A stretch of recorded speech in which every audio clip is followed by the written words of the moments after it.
I've seen a lot of content recently on social media, specifically on TikTok, from people overseas regarding the difficulties making friends with Australians, and specifically Australians seeming so avoidant and adverse to deeper friendships or going beyond like a surface level.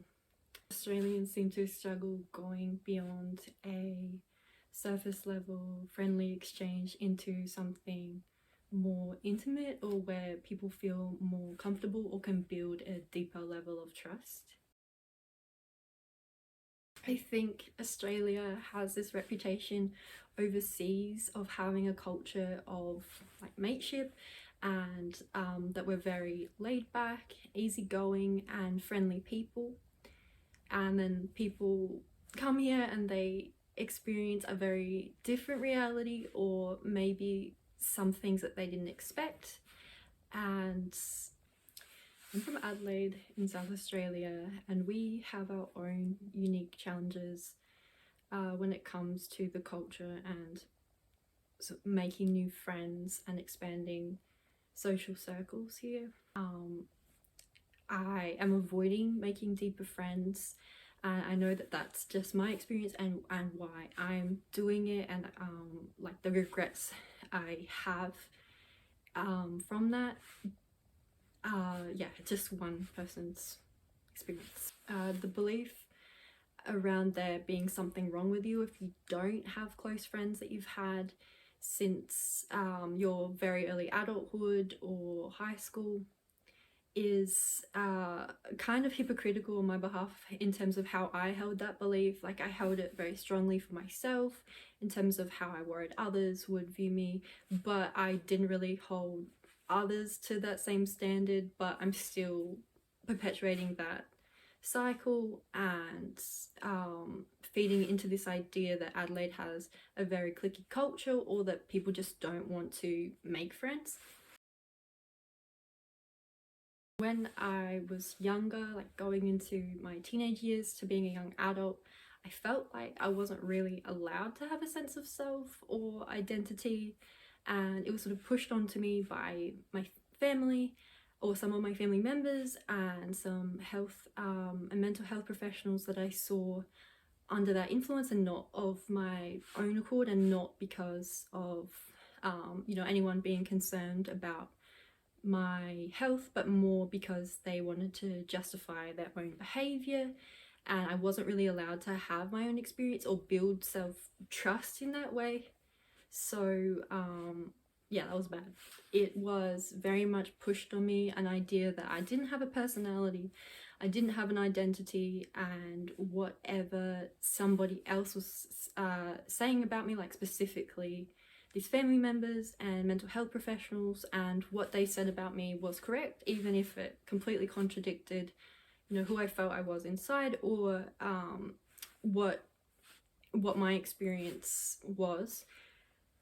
And like looking back in hindsight at all the friendships that I have had, I never had a friend tell me that. I never had a friend tell me, you don't have a personality, you don't have an identity, because I guess by this point we'd spent effort to spend time together and get to know each other.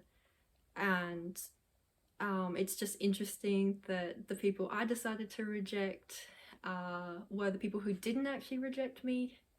And yeah, I have a lot of regret for that. I chose instead to internalize and continue to believe negative beliefs about myself, or sort of like a false identity given to me by people that were actively harming me, instead of trying to move past that and heal from that. So it sounds very stupid when I'm saying these things out loud, and I think that's probably because it is really stupid. And yeah, I became afraid that the more people knew me, that they would hate me, and it prevented me from really getting to know them more as well. And I felt like I also just didn't really know myself on a lot of levels, and that caused me a great deal of pain because I felt like then people could just project onto it like negative things, and that was yeah, like a big source of insecurity and fear.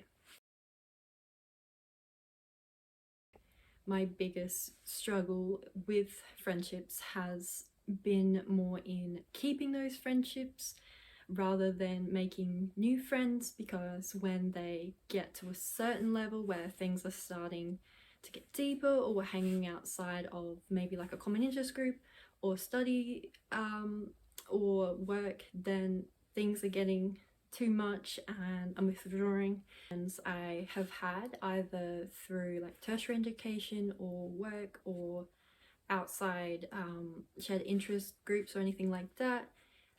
It doesn't matter whether they've lived here for a long time or have come here recently. I find myself sort of projecting the same assumptions onto them, that if they the more they get to know me, like eventually they'll find out that I don't have a close core group of friends, or that I don't have a best friend, or people that I've been close with for since a child, and that they will judge me for that, or find out that I'm secretly a bad person because of the fact that they'll see I don't have that and assume that there's something wrong with me.